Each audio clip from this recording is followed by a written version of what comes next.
This episode is presented by State Farm. Having insurance isn't the same as having State Farm. It's like needing the protection of an offensive guard on the football field, but getting an elementary school crossing guard. Sure, they're both guards, but you can only trust one to keep your quarterback safe when the game is on the line. So don't settle for just any insurance when there's State Farm. Like a good neighbor, State Farm is there. This episode is brought to you by Amazon Prime. Black Friday game day on Prime is an epic day of live sports. It all starts at 9 a.m. Eastern with the Capital One Skins game. Then, Black Friday football returns when the Bears take on the Eagles at 3 p.m. And it culminates with the final night of Emirates NBA Cup group play with Bucks Knicks at 7 p.m. and Mavs Lakers at 10 p.m. Black Friday game day, only on Prime.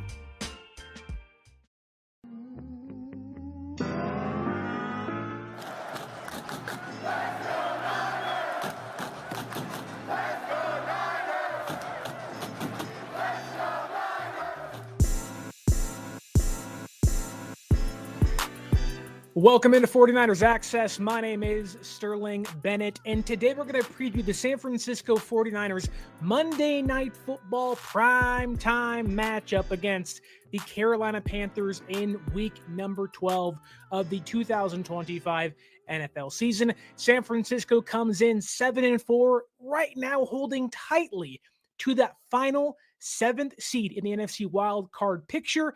Just annihilated the Arizona Cardinals. Now they're back home, hoping to do the exact same thing against the Carolina Panthers. Meanwhile, the Panthers, 6-5 coming into the year. They are one game behind the Niners for that final wild card spot in the NFC. And if I'm being quite frank, I don't really understand how the Panthers are 6-5.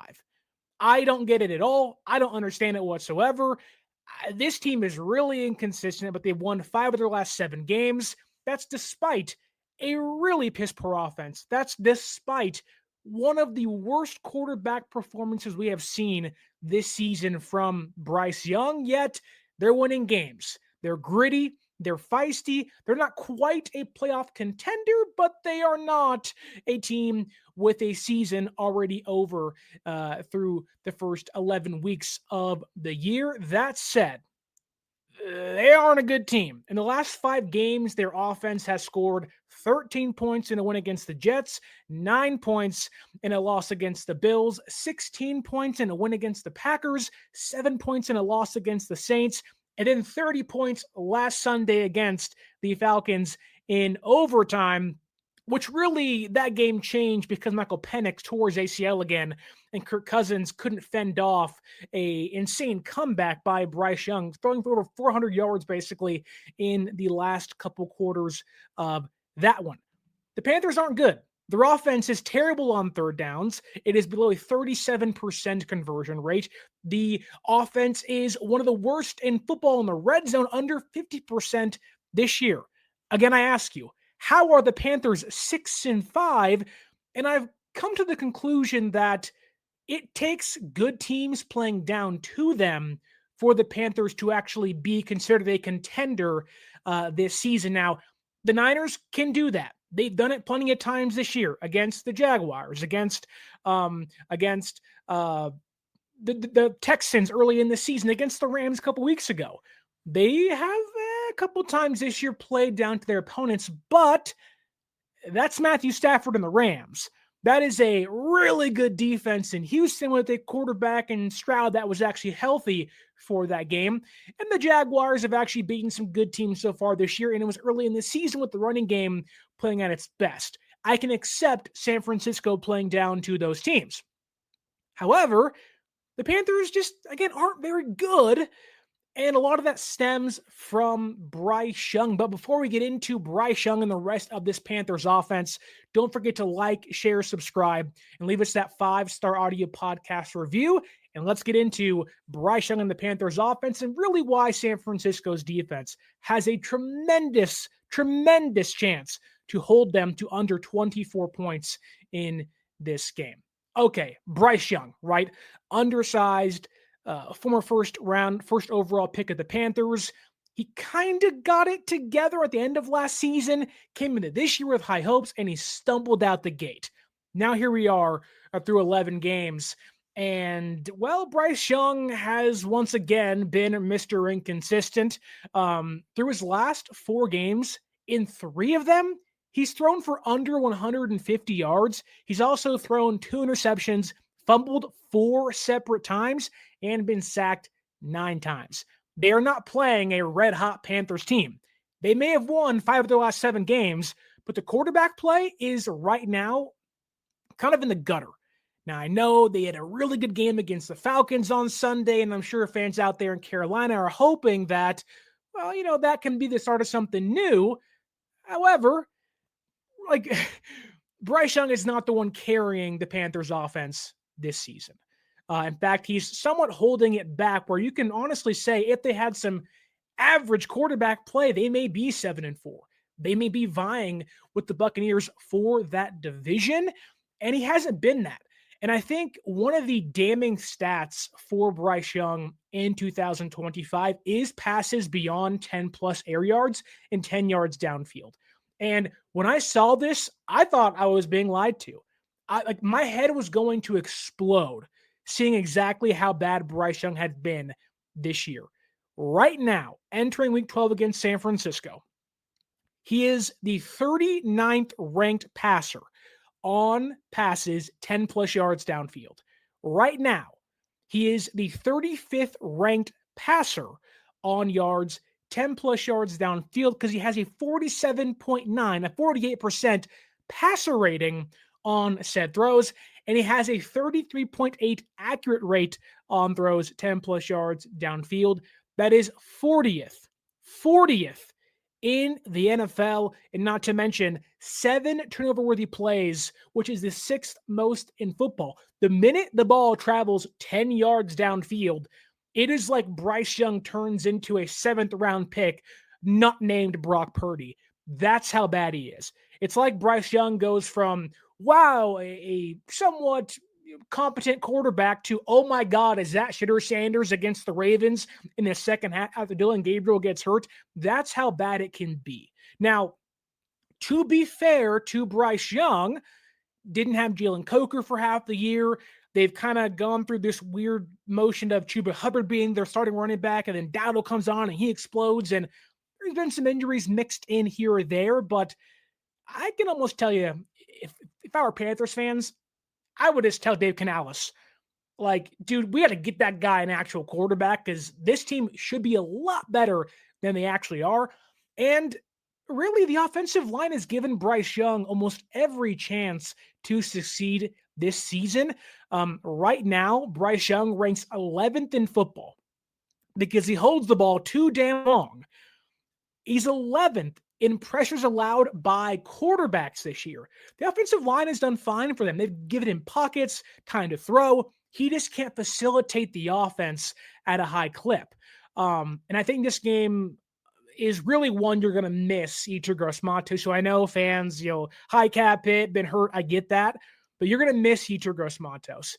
You're going to miss Micah Williams. You're going to miss the presence of an actual interior pass rusher against this Panthers offensive line and against Bryce Young, because their starting right guard, Chandler Zavala, has allowed 9 pressures and 2 sacks this year and only 55 pass blocking snaps. That's terrible. Unfortunately, San Francisco really doesn't have the luxury of having an interior pass rush this year. Now, maybe Kalia Davis comes on, maybe CJ West kind of breaks out in this game, but you don't have that at your disposal. But you're thankful because even if you don't, again, Bryce Young holds the football for a long time, and again, is the 11th most pressured quarterback in football, and it's his fault that's the case. He also is the 2nd worst graded passer in the league this year when blitzed. If I'm Robert Saleh, I'm saying, hey, that guy is easily rattled. We can get home at him pretty easily if we can bring some pressure, bringing on nickel blitzes, corner blitzes, safety blitzes. And Bryce Young also doesn't really use his legs often. He's not Kyler Murray. He's not Mahomes or Lamar Jackson, guys who you would assume, okay, they'll use their legs because Young is somewhat mobile. Young isn't immobile. He can use his legs. He's not a burner by any means. But like Brock Purdy, again, not super mobile, but mobile enough, right, to make some plays. Bryce Young can be that, but he's not that. He's a pocket passer through and through. He is a less mobile, less accurate, more turnover prone Jordan Love. And that isn't a good quarterback. And Bryce Young is not a good quarterback right now through his year, number 4 of his career thus far. So if you can blitz him, get pressure on him, he'll get the football away. He doesn't run very well. He's not someone that's going to beat you on the off-scheduled stuff. He wants to stay in that pocket and run the designed offense they have. And even when that's happening, it's not the case. And one of my concerns for San Francisco's defense going forward this year is how they rate against high-powered offenses. How can a team like Carolina, who really isn't that, beat them? You would assume Brissett throwing for 400, 500 yards last week against San Francisco's defense. Oh, you're going to pass the ball. Well, I don't know if Carolina has the offense to actually push the ball downfield to, one, maybe overcome an actual deficit early, but 2, I don't know if they can do it enough to beat San Francisco's secondary, which isn't even that great this year, mainly because of their safeties and Jair Brown being the primary reason for that. But right now, Bryce Young ranks 36th in football in big-time throw percentage. He doesn't push the ball downfield. There really isn't a threat against San Francisco secondary, which you would assume a young team that, in Carolina coming into a game, Monday Night Football, let's put some pressure on San Francisco's defense. Let's beat these dudes deep downfield. Xavier Legette, Tetairoa McMillan, Jalen Coker. Let's push the ball against that defense and put some pressure on them. They don't do that. Everything is confined in between the numbers. It's all underneath stuff. And Bryce Young, even when attempting those throws, which he doesn't do often, doesn't really ever hit them. And so if he isn't going to take those chances, he's a terrible quarterback on throws 10-plus yards downfield. Not to say you can take him lightly because San Francisco can't, but I think Brissett is playing in a better clip than Bryce Young is. And that's saying something. Like, Bryce Young has played so bad this year where, yeah, the intangibles are there. He's a first-round pick, number 1 overall pick a couple years ago, but the display, the tape, the film, the stats he's put on the screen this year, on the iPads this year, has been just not good. Like, it's head-shakingly bad for a guy that was the number 1 overall pick. Now, he's not like the worst quarterback in football. He's not Justin Fields or guys like that, but he's been really, really, really bad. If you get some pressure on him, he's not going to push the ball downfield. It's all going to be underneath, which comes back to San Francisco desperately needing to tackle. We have seen sometimes this year, especially after wins, whether it's against the Houston Texans, where they get their butt handed to them, tackling's out the window, right? Then they beat the Giants, and they come back against the Rams, and tackling's out the window. San Francisco has to find a way to, after winning games, come back home and actually be able to tackle, fundamentally play defense. And if you can do that, I don't think the threat of Rico Dowdle, the Panthers running back, is actually that big. Having a great season, a breakout year. He's with the Dallas Cowboys last year, a couple years ago as well. Now he's in Carolina and has basically stolen the running back 1 job from Chuba Hubbard. And he's 4th in the NFL in rushing yards, 5th in yards after contact, and he is tied for 10th with or 10th in runs for 15-plus yards. He's an explosive guy. He's a fast guy. He makes guys miss. You hit him once and he's gone, right? That's Dowdle. But if you can wrap up, and I don't know if San Francisco can actually do this, which is a big problem for me because they continue to have these guys like Brown and even Stout for, some part of it, but Mustafa and Brown, their safeties, the last lines of defense, they don't wrap up. They want the big hit every single time. Oh, Hilton stay, your beds are soft and cozy. No lumpy couch, no stiff futon, no shower line at crack of dawn. Oh, Hilton, stay, oh, Hilton, stay. When you want holiday comfort you can count on, it matters where you stay. Enjoy comfortable rooms and friendly service when you stay with Hilton instead. Save up to 25% this season when you book with Hilton. Hilton for the stay. Terms apply. And I think, if you can realize, you want to get a big hit or two, you want to enforce turnovers and get fumbles, I get that, but you want to wrap up that dude in the backfield, because if you don't, he's going to gash you over and over and over again. And I think if they can actually tackle, I don't think Dowdle being this explosive back plays too far into the game. Now, that's a big ask. And if they don't do that, we're in for a long day on the run defense side of things. But thankfully, and you saw this last week, San Francisco is finally leaning into their young defensive tackles.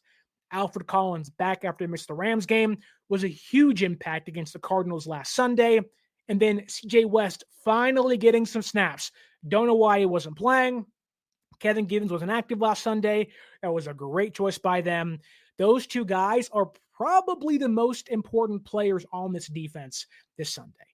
I think those two guys there, Alfred Collins and CJ West, have one of the toughest jobs this Sunday, but also can be two of the most impactful Niner defenders on Monday. Not Sunday, Monday, excuse me, because it's prime time Monday Night Football.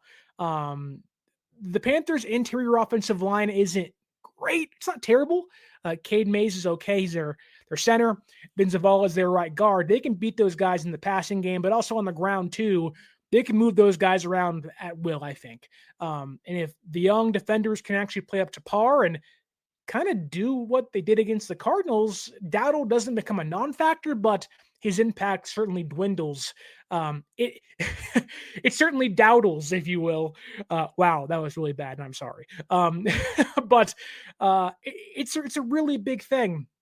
If you want to stop Dowdle, you have to have your young interior pass rushers and run defenders do their job. I think if you can replicate the performance you had on Sunday against the Cardinals, on Monday against the Panthers, I think they're gonna have a good chance to win this game. Again, the Panthers offense does not score points. They don't push the ball downfield. Their last 5 games, 13, 9, 16, 7, and 30. One of those is a clear outlier. They don't score more than 20 points a game on average.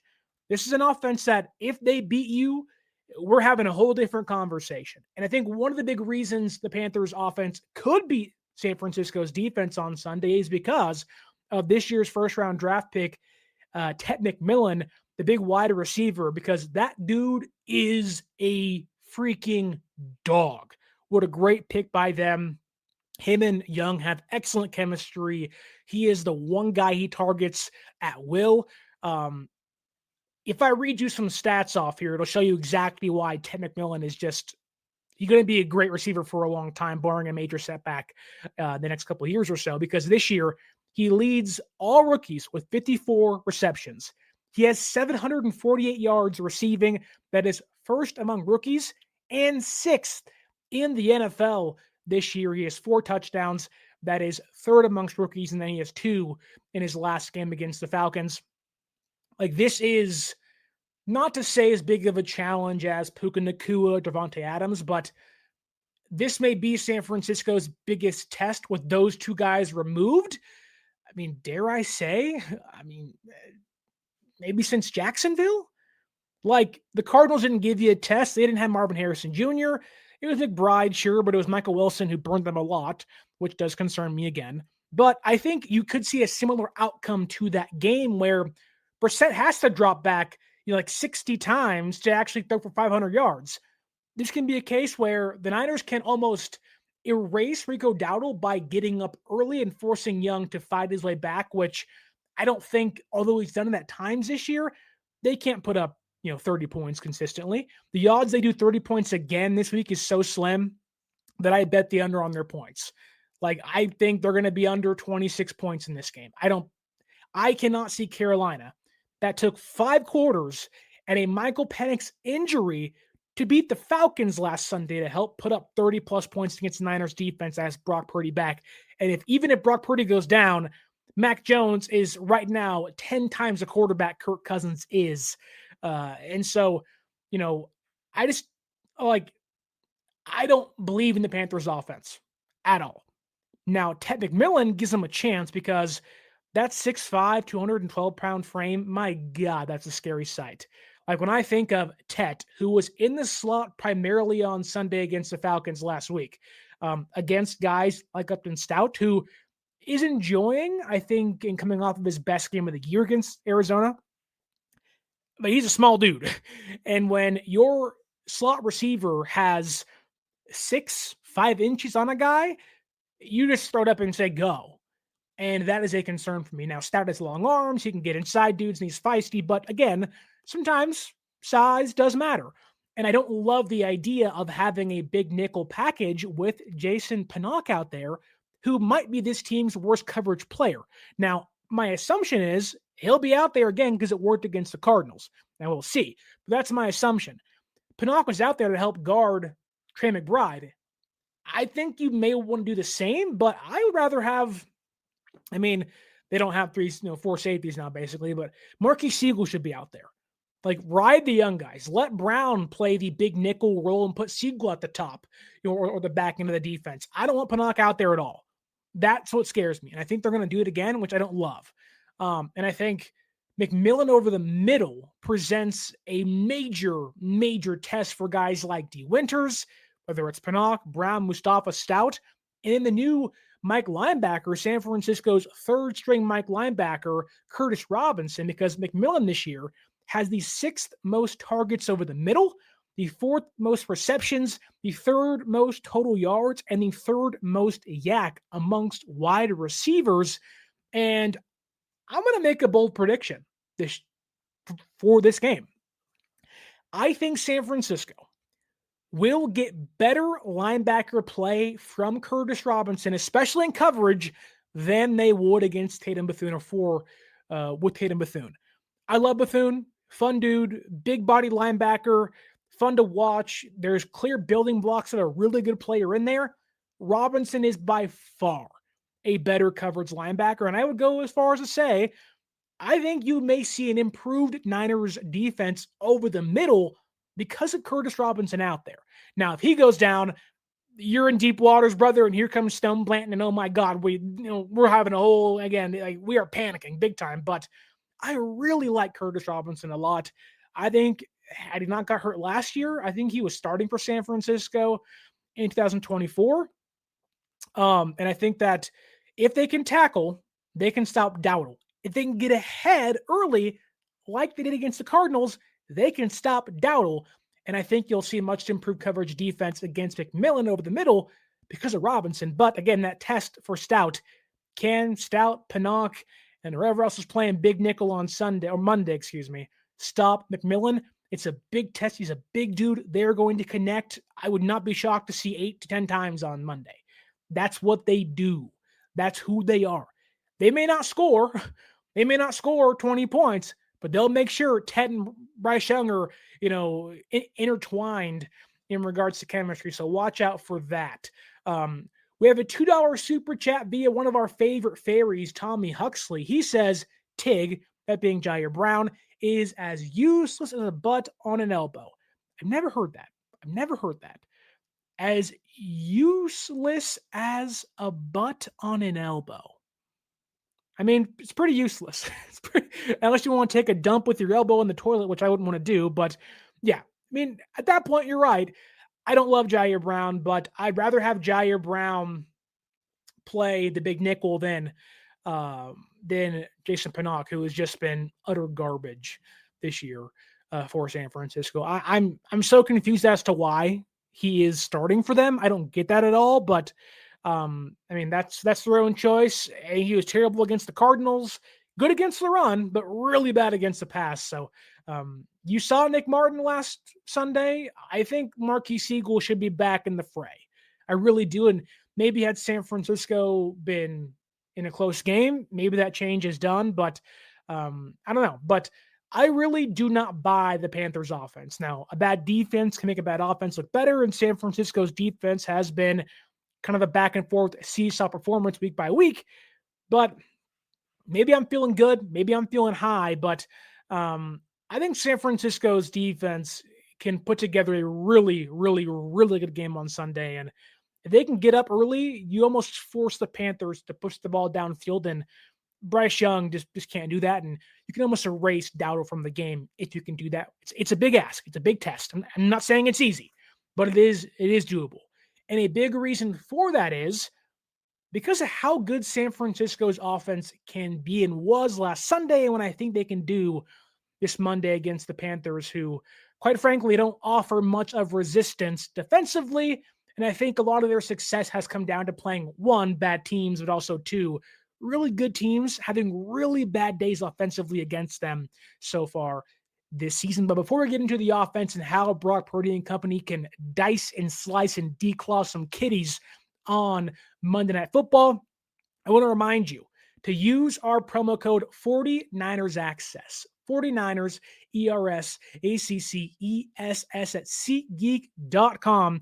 You can save yourself $20 off your first purchase. Again, 49 ERS ACCESS at SeatGeek.com and save yourself $20 off your first purchase. You want to buy tickets to this game, Monday Night Football, leading into Thanksgiving on Thursday? Save yourself $20 off. I mean, heck, if you want to, for whatever reason, fly to Cleveland next Sunday and watch San Francisco play on the road out there and maybe Shedeur Sanders, get that promo code in SeatGeek. You can save yourself some money. It's a great way to get yourself some holiday season tickets and also have a discount at the same time. Okay.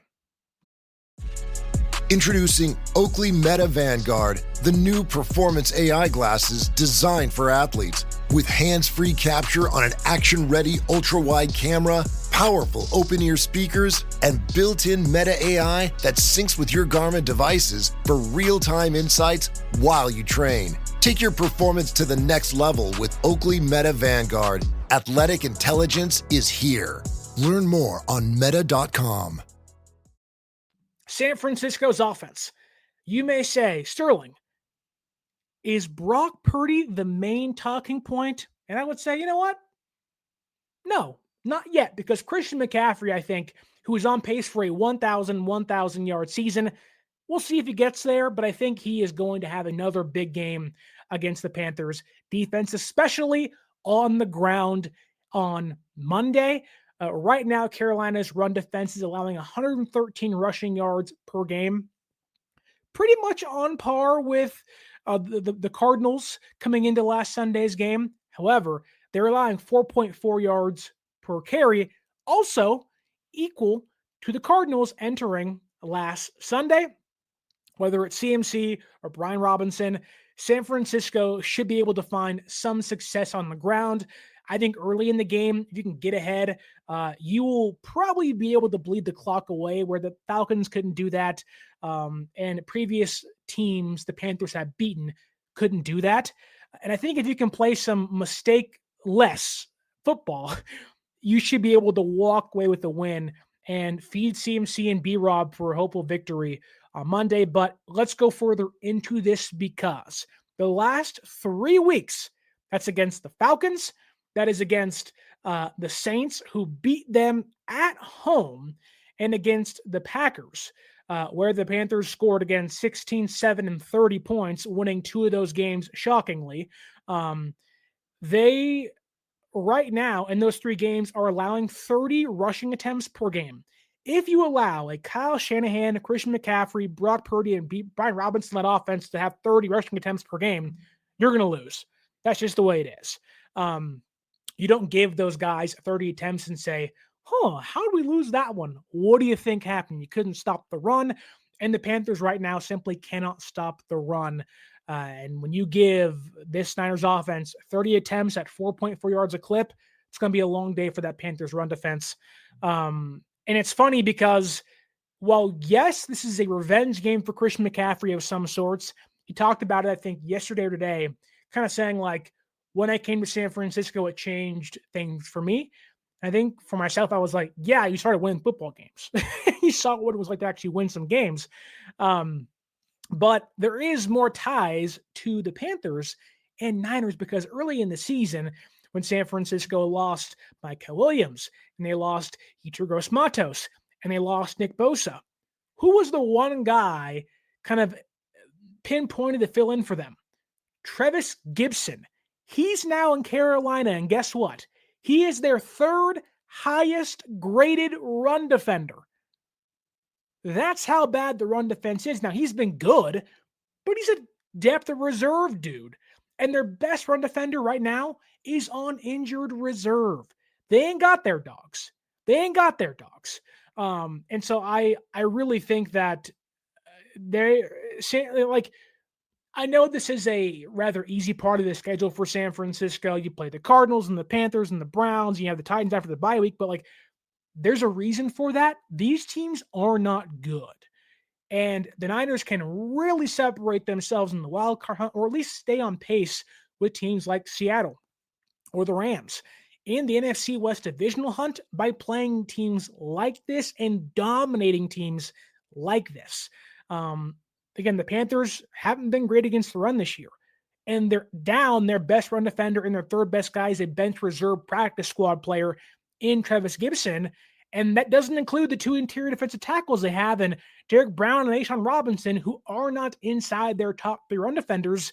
It's a really good thing for San Francisco's rushing attack coming into this one, just like the defense. If you can replicate what you did against the Cardinals, which they should be able to on Monday against the Panthers, you can put your foot, that heavy brick cement foot, so hard on the gas, on the pedal. Now that Brock Purdy's back, there's a real possibility San Francisco scores 40 points in back-to-back games. Now, it isn't going to happen, probably not, but I can see a future where that is the case. And that is because of how bad the Panthers' run defense is and how good Brock Purdy was last Sunday. And you hope him being healthy all week and him not having a setback and him leaving that game fully healthy still, that the Panthers' passing defense, their secondary, their coverage has also been equally as bad. And in one key part, maybe one of the worst in football. And that is where nearly every Kyle Shanahan offense, whether it's McVay, O'Connell, Shanahan himself, McDaniel, all of those defense or all of those offenses target the middle of the football field. And if you give Brock Purdy or any of those offenses, even if it's Tua Tagovailoa, the middle of the football field, they're going to have their best games of the year. And the Panthers offer no resistance over the middle on their defense. In 11 games this year, 11 games, the Panthers are allowing opposing quarterbacks to complete nearly 80% of their attempts over the middle. That includes short, intermediate, and deep throws over the middle for 1,238 total yards, roughly 112 per game, for 5 total touchdowns, and they got 2 interceptions this year. Now, Purdy got away with some passes last Sunday. I can see him throwing a pick this week, but if you're going to give him 112 yards and a nearly 80% completion rate, night-night, goodbye, sayonara. The Niners could theoretically not end the Panthers season, but kind of doom their playoff hopes. And wouldn't that be special to be at home, prime time, and kind of tuck the Panthers in bed and say, it was a nice try. We'll see you again in 2026. That to me would be awesome to see, be great to see, be a big game for Christian McCaffrey on top of that and say, you know what? Y'all didn't treat me bad, but you didn't help me out in a big way. But I think a big reason for that and how bad the Panthers have been on defense over the middle is because their linebackers are terrible, which, funny enough, the 2 linebackers that have been terrible this year may not play this Sunday, which does that help San Francisco? Does it hurt San Francisco? I don't know, but the guys behind them ain't much better because the linebackers are slotted to play this weekend are Claudin Sherilis and rookie Bam Martin-Scott. The latter has not played a single defensive snap this season. You're giving Kyle Shanahan, Brock Purdy, and also George Kittle, Ricky Pearsall, and Jauan Jennings 2 bad to inexperienced linebackers over the middle. They don't play 3 safety sets usually. Like, this is what they're going to give you, and it's not good by any means. Sherrills has allowed 111 yards, a 5 for 5 on his target, so a 100% completion rate, and a 118.8 passer rating when targeted this year. And Martin Scott, again, has no defensive snaps. I mean, I salute you, Panthers defense. Good luck this Sunday against Brock Purdy and George Kittle and the rest of the San Francisco 49ers offense. You can't stop the run. You have no resistance over the middle. I mean, what am I supposed to say?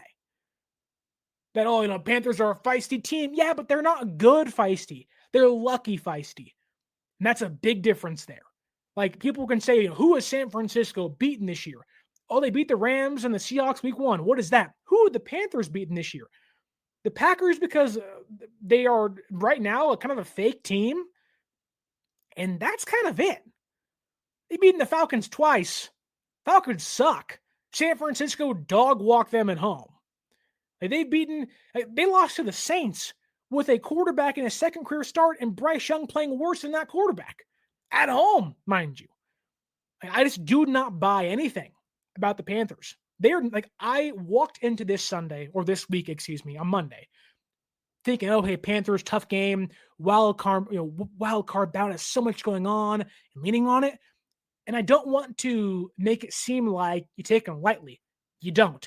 You have to win this game. This is a must-win game for San Francisco. But I walked in thinking, how bad could it be?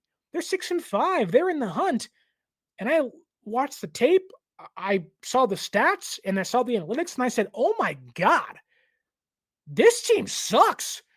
And if San Francisco somehow loses to this team, I mean, at that point, you're hanging on by a thread. You cannot lose to this Panthers team. They are terrible. Terrible. And when you have Brock Purdy and George Kittle playing at an all-time high after one game, 2 touchdowns to Kittle. Kittle just looks like a Hall of Famer again. 19 targets and 19 catches in the last 3 weeks. Not a single incompletion when targeting George Kittle for 183 yards and 3 touchdowns. This isn't like, Kittle's kind of just there and isn't part of the offense. No, he is the focal point of the offense against one of the worst defenses over the middle in football. I mean, I'm sorry. Bet the over continually. This is the game where you can easily see Kittle for 120 yards and 3 touchdowns again. And I'm like, oh my God, George Kittle and Brock Purdy are intertwined. And I told you, Purdy looks for Kittle. Plays need to be designed for Kittle. And I think they will be. And, maybe someone pushes back and says, well, San Francisco's offensive line's not great. And you're right. But they're playing better. And the Panthers don't really give you much push off the edge. It's just a bunch of guys. Really, they're all called Jags. Just a guy. No one's out there pushing the pocket. No one's out there moving dudes off their spot. Even Derek Brown and Ashawn Robinson, 2 veteran defensive tackles who are, yes, forces on the interior. Burford and Barch are playing well. Now, Brendel's still bad, but Pooney's playing back to his all-pro ways. The Niners are starting to pick up steam offensively, and the Panthers are kind of sputtering. And I think this is a game where they walk in, they know they're the underdog. They want to prove a point, but they just don't have the dogs in the race. Where San Francisco is they're licking their chops oh my God, thank you. 2 games in a row. Brock is back. Kittle's on a heater. Here we go again. Light them up, and let's go out there and let's hunt some Panther. I don't know what Panther tastes like, but my God, Monday it's going to taste pretty good when Purdy and Kittle get a hold of one and they bake that sucker at Levi Stadium live in front of the home crowd. It's going to be awesome to watch. I think Purdy should have ample time to throw. And at that point, if you can avoid the mistakes, which I certainly a concern, and I don't want to overhype things. Purdy has a couple throws last Sunday got away with. You can avoid those throws and play clean football, or you can kind of make one mistake against Carolina and get away with it. They don't get takeaways very much, but this is an offense that can put up 30 points, boom, boom, boom, quick again. And we're sitting there like, man, what an easy Monday. Oh, I can finally enjoy my Thanksgiving and not be worried about what San Francisco does throughout the week. And again, maybe it's just me. Maybe I'm riding too high, I'm overconfident, and maybe I'll get, humbled. The holidays mean more travel, more shopping, more time online, and more personal info in more places that could expose you more to identity theft. But LifeLock monitors millions of data points per second. If your identity is stolen, our US-based restoration specialists will fix it guaranteed or your money back. Don't face drained accounts, fraudulent loans, or financial losses alone. Get more holiday fun and less holiday worry with LifeLock. Save up to 40% your first year. Visit LifeLock.com/podcast. Terms apply. Maybe that's the case. But, man, I'm just feeling really good. And funny enough, because Kyle Chipto says this here, I actually think this will be Pearsall's breakout game because they'll focus on Kittle.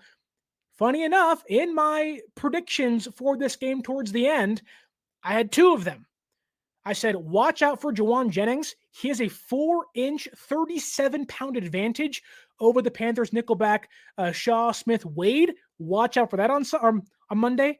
And then I have Ricky Pearsall getting his first receiving touchdown of the season. They were trying really hard against the Cardinals to get him open, and timing just wasn't there yet on the routes and the breaks and everything. I'm thinking a third quarter Ricky Pearsall touchdown to put this puppy away on, or I guess in this case, put the kitty away on Monday Night Football. How about that? How about Ricky for 580 and 1 touchdown? That just feels good. I like that a lot. He looks healthy.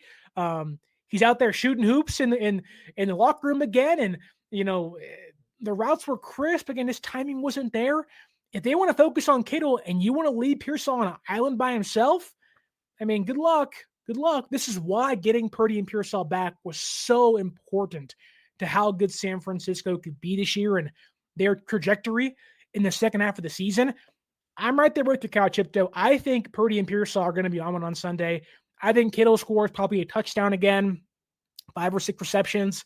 Purdy and Pearsall probably connect for 5 or 6 receptions, 80 yards and 1 touchdown. And I think Jauan just continues to show why he is, third and Jauan, clutch as can be. And I think, you once again see San Francisco's offense hit their stride. This is the game. Pick up steam. You boat race the Cardinals. I don't know if you'll have the exact same advantage on special teams. Matt Gay is now your kicker, and a way to avoid the need for Pinheiro to come back is score touchdowns, not field goals. I think that'll be the case on Sunday or Monday. I keep doing that, darn me, against the Panthers. But I don't know. I don't know why. I've laid out all of the stats. And it just all of it leans Niners, Pearsall, Purdy, Kittle, Jennings, McCaffrey. It's I don't know how Carolina stops them. I just don't know. The last really good offense the Panthers play was against the Bills, and they got 40 put on them. 40, because they ran the football so well. And San Francisco wants to run the football. Then if you can do that, play action's opened, and they don't have the guys to stop it. I'm feeling good, guys. Really good.